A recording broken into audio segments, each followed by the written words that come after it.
Welcome back to SB Nation. NBA free agency has officially begun, and to nobody's surprise, the Brooklyn Nets have made a splash by both reaching a new deal with Gerald Wallace and trading for Atlanta Hawks superstar shooting guard Joe Johnson in a move to create a little bit of buzz in Brooklyn.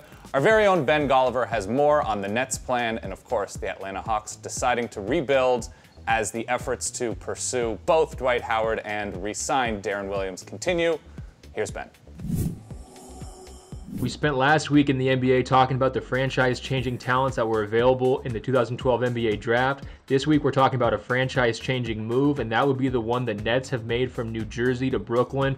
Already, 1 week into free agency, the moratorium hasn't even lifted. Deals can't even be official. Trades can't even go through 100%. And already we're seeing the Nets look like a totally different squad. Now, why is that? Well, they're spending money like drunken sailors. They're out there doing whatever they can to put a premium product on the court for their big move to Brooklyn so that they can compete with the likes of the Knicks and some of the other star-studded teams around the league to really get everyone's attention. Now, how have they done this? Well, first, they signed or agreed to sign Gerald Wallace to a 4-year, $40 million extension. That's probably $10 or $15 million overpaid for a guy who's going to be declining by the end of this contract.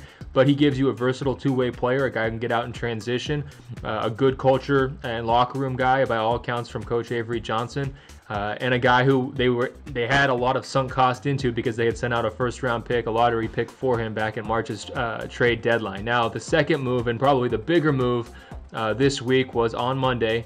The Nets reportedly agreed to trade a whole bunch of spare parts for Atlanta Hawks all-star guard Joe Johnson. Now, Johnson's probably more famous for his contract, his giant $100+ million contract that was originally signed in 2010 for 6 years.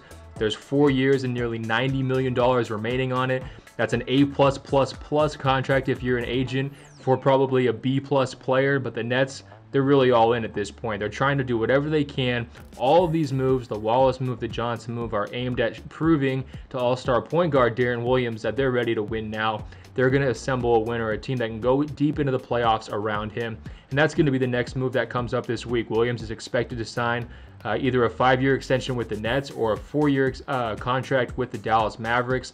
At this point, the way all these moves have happened around Williams in Brooklyn, and the way they're spending all this money, they're going really all in. It seems almost like foreshadowing for Williams deciding to re-sign.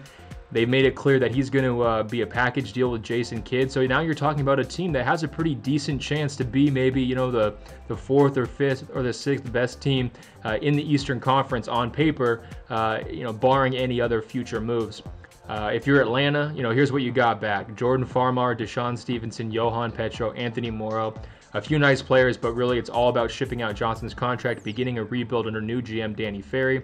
The Hawks also agreed to trade for Marvin Williams and his future salary to the Utah Jazz for Devin Harris. He's going to be an expiring contract. Next summer, they're going to be major players in the free agency market. They could take a run at a Dwight Howard or Chris Paul. But really, this is all about Ferry tearing it down in Atlanta and Brooklyn going all in on the big stage, trying to get a big three. Now, this might not be as good as the Miami Heat's big three or Oklahoma City's big three or LA's big three or even Chicago's big three. Frankly, it might not even be as good as New York's big three, even with how Amari Stoudemire has fallen off.